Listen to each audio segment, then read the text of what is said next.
Shalom, shalom à tous. Aujourd'hui, nous abordons un passage des Écritures qui a fasciné, troublé et divisé les esprits depuis des siècles. Alors, mon thème ici aujourd'hui, c'est les fils de Dieu et les fils des hommes. Les anges ou la lignée humaine. On va clarifier une interprétation controversée de la Genèse. La question directe et troublante se pose à partir du chapitre 6 de la Genèse. Les anges ont-ils eu des enfants avec des femmes humaines? Cette interrogation naît d'un texte ancien et mystérieux, continue d'alimenter de nombreux débats, des théories fantastiques ou des interprétations diverses, laissant bien souvent les chrétiens dans la confusion. Ce que je souhaite vous présenter aujourd'hui est que l'analyse approfondie du contexte biblique dans Genèse 4 à partir du verset 26, donc ce qui précède d'abord le Genèse 6, démontre de manière convaincante que l'expression fils de Dieu ne désigne pas des anges déchus, mais plutôt la descendance d'Adam par Seth jusqu'à Noé. Il est écrit dans Genèse 4 à partir du verset 26, « Seth eut lui aussi un fils, et il l'appela Enoch. C'est alors que l'on commença à faire appel au nom de l'Éternel. » En fait, là, on va commencer, là où je veux plus vous amener, c'est là où c'est écrit, c'est alors qu'on commença à faire appel au nom de l'Éternel. Mais qui? Donc, la tragédie décrite n'est pas une invention mythologique, mais une corruption profondément humaine.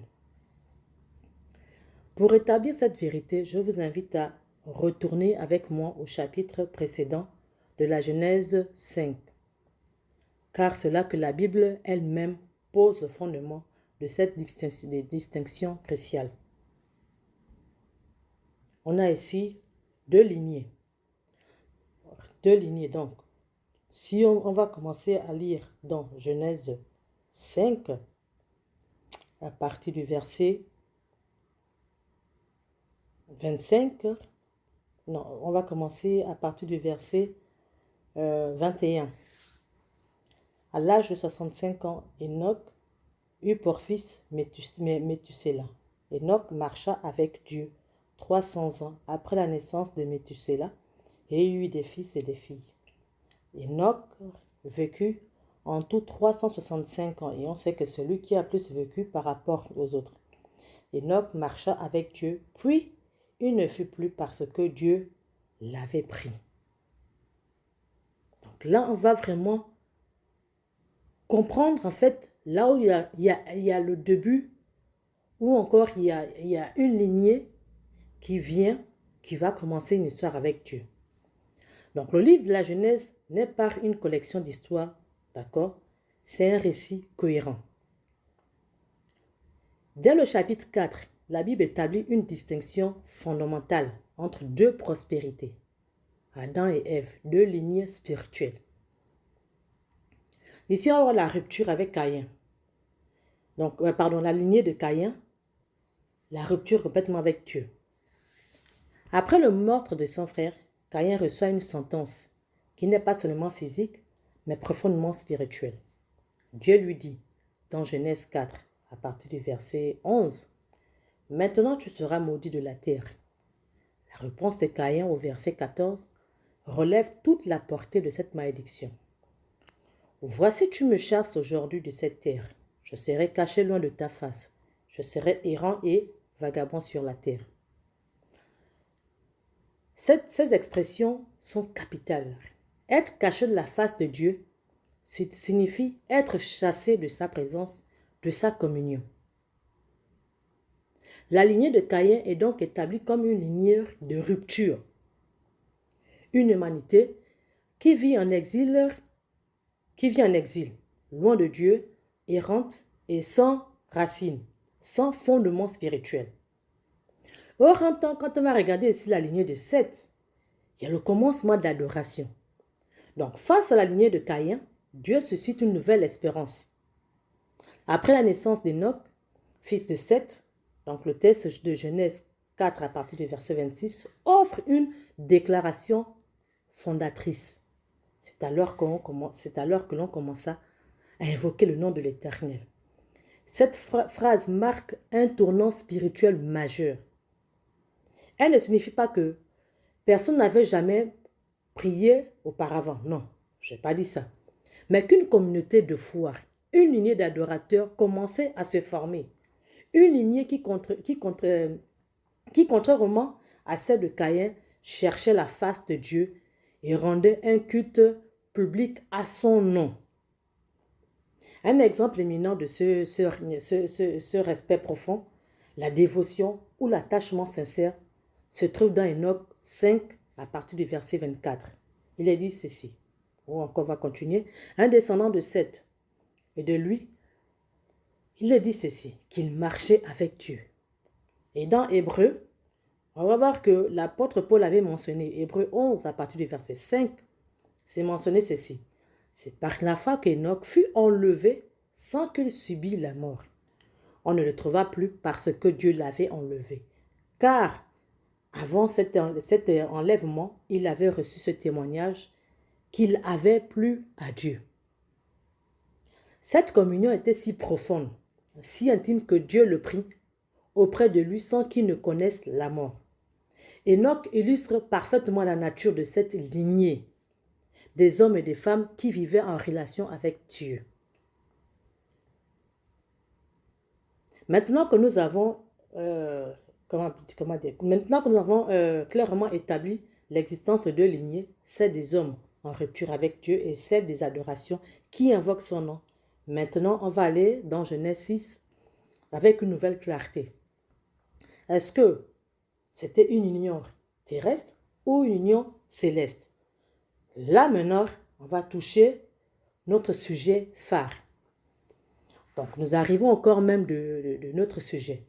Le verset qui a suscité tant de controverses dans Genèse 6, à partir du verset 2, déclare « Les fils de Dieu virent que les fils des hommes étaient belles. Ils priaient pour des femmes parmi toutes celles qu'ils choisirent. » La clé de la compréhension ne se trouve pas dans une mythologie extérieure de la Bible, mais dans la définition que la Bible elle-même donne de la filiation divine. Cet acte-là n'est pas une simple union, matrimoniale, non. Mais il représente le moment pivot du compromis spirituel, où la lignée sacrée a brouillé sa distinction avec la lignée profane. On sait que la lignée profane, ce sont les personnes qui n'ont rien à voir, qui n'ont rien en commun avec Dieu. D'accord? Qui n'ont rien en commun avec Dieu. Qui vont à l'encontre de la volonté de Dieu, qui vont à l'encontre de ce qui est sacré. Donc, là, ça déclenche quoi? Une catastrophe. Maintenant, après, ici, il faut maintenant comprendre l'identité réellement dont Dieu parle, des fils de Dieu. On va comprendre cette identité-là. Qui sont donc les fils de Dieu? Ce sont les descendants de la lignée de Seth qui craignaient Dieu. Ceux qui invoquaient le nom de l'Éternel. Le Nouveau Testament déclare magnifiquement ce contexte de filiation spirituelle qui n'est pas une question de nature, d'ange ou humaine, mais de la relation avec Dieu par son esprit. D'accord? Romains 8 à partir du verset 14, il est écrit ceci. Car tous ceux qui sont conduits par l'Esprit de Dieu sont fils de Dieu. Dans Jean 1,12, mais quant à tous ceux qui l'ont reçu, il leur a donné le pouvoir de devenir enfants de Dieu, à ceux qui croient en son nom. Galates 4,6. Et parce que vous êtes fils de Dieu, Dieu a envoyé dans vos cœurs l'esprit de son Fils, lesquels crient Abba Père. Ces textes démontrent un principe biblique constant. Le terme fils de Dieu désigne des êtres humains.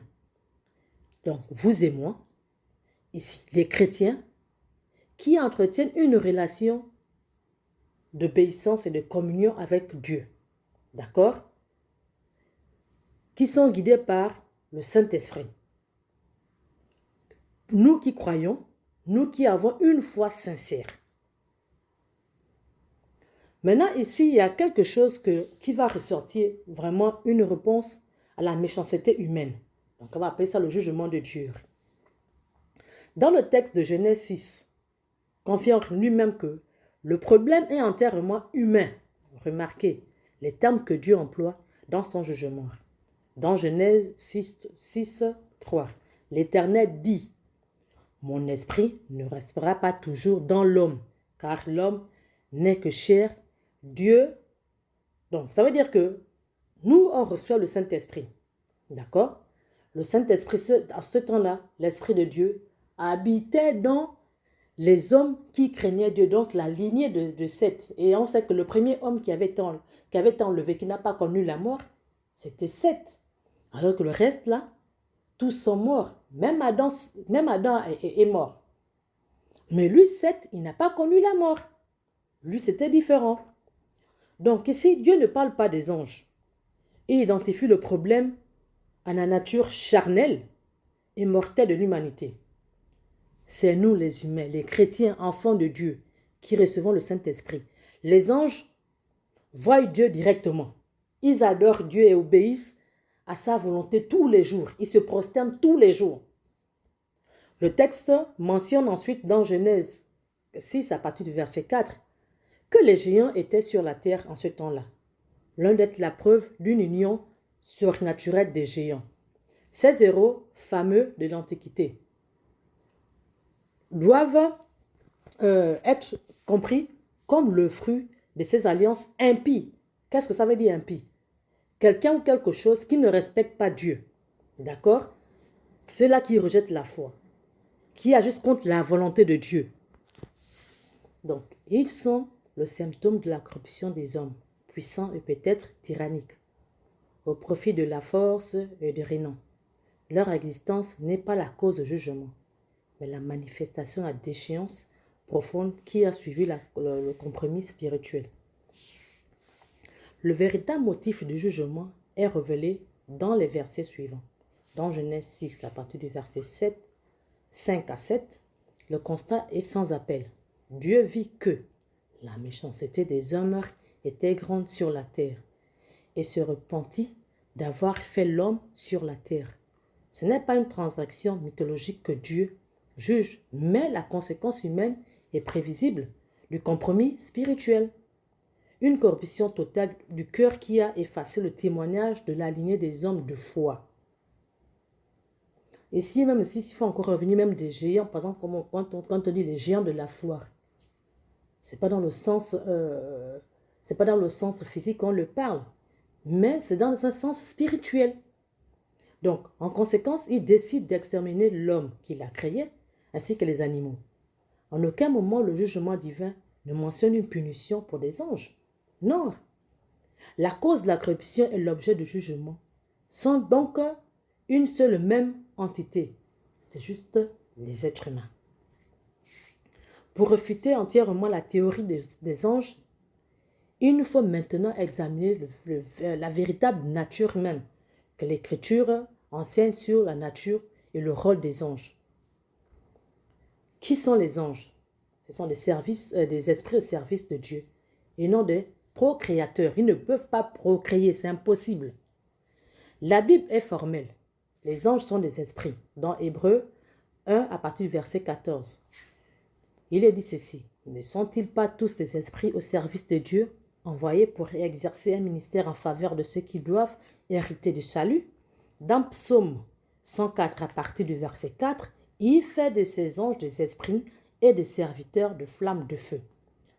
Donc, s'ils peuvent, pour des missions spécifiques et temporaires, d'accord, ils venaient bien pour des missions bien précises, prendre une apparence humaine pour interagir avec nous. Ils n'ont pas de corps, de chair, de sang. Ils ne possèdent pas la capacité de procréer. C'est impossible. Donc le pouvoir de créer la vie, de donner un corps, appartient à Dieu seul. Cette capacité créatrice n'a été déléguée ni aux anges, ni même pas à Satan. L'idée qu'ils puissent s'unir à des femmes pour engendrer une descendance relève plutôt de la mythologie païenne que de la théologie biblique. Donc, c'est impossible que les anges puissent, comment dirais-je, avoir des rapports parce qu'on sait que dans la création de Dieu, chaque créature a son aspect. Et comme la Bible le dit, à chacun son espèce. À chacun son espèce. Quand il dit à Adam et Ève, vas-y, donne Dieu a créé les animaux, les êtres humains, etc. À chacun son espèce. Donc, on va dire, si on a, comment dirais-je, si on a un chien, eh bien, il va avec une chienne. Ça, c'est normal. Si on a l'être humain, il va avec sa femme. Donc, on a l'homme et la femme. Donc, à chacun son espèce. L'Esprit de Dieu dans l'Ancien Testament. On va maintenant comprendre. Si je le dis, c'est par rapport au Saint-Esprit. Donc, certains pourraient peut-être objecter que le concept d'être conduit par l'Esprit est donc peut-être d'être un fils de Dieu, un véritable, une réalité, du Nouveau Testament. Or, l'Ancien Testament lui-même est rempli d'exemples d'hommes et de femmes sur qui l'Esprit de Dieu reposait pour accomplir sa volonté. Donc, dans Nombre 11, à partir du verset 25 à 29, l'Éternel prend l'Esprit qui était sur Moïse, le met sur 70 anciens. Le texte précise, dès que l'Esprit reposa sur eux, ils prophétisèrent. Exode 31, à partir du verset 2 à 3, Dieu parle de l'artisan, donc Betsalel, en ces termes. Je les remplis de l'Esprit de Dieu, de sagesse, d'intelligence et de savoir pour toutes sortes d'ouvrages. Si des hommes de l'Ancien Testament pouvaient être remplis de l'Esprit de Dieu pour prophétiser ou pour accomplir des arts exceptionnels, il est parfaitement logique et cohérent que la lignée de Seth jusqu'à Noé, ceux qui invoquaient le nom de l'Éternel, aient été désignés comme les fils de Dieu. Donc, en un mot, la catastrophe décrite dans Genèse 6 n'est pas le fruit d'une union mythologique entre les anges et des femmes. C'est la conséquence tragique et bien plus pertinente pour nous aujourd'hui du compromis spirituel. Quand on dit les fils de Dieu, la lignée de Seth, la communauté de la foi, donc nous autres là qui croyons, d'accord, nous autres là qui croyons en Dieu, la culture de la lignée de Caïn, séculaire et éloignée de Dieu, et ont formé des alliances basées sur le désir charnel plutôt que sur la volonté de Dieu. Ça n'avait rien à voir. Donc ce mélange, ce compromis a effacé la distinction entre le sacré et le profane, conduisant à une corruption si généralisée que Dieu s'est repenti d'avoir créé l'homme. Donc ici l'exhortation pour nous, l'Église, est puissante et intemporelle. Comment maintenons-nous notre distinction en tant qu'enfants de Dieu dans un monde qui nous pousse constamment au compromis? Sommes-nous séduits par les apparences d'une culture qui ne connaît pas Dieu, au point de nous mélanger avec des influences qui éteignent même notre ferveur et attristent le Saint-Esprit? Bien-aimés, frères et sœurs en Christ, restons vigilants, car nous sommes appelés à être dans le monde, mais pas du monde, conduits en toutes choses par l'Esprit de Dieu. Donc voilà un peu ce que j'avais à dire. Puisse Dieu encore nous bénir abondamment dans le nom de Jésus. Amen. Et bonne lecture.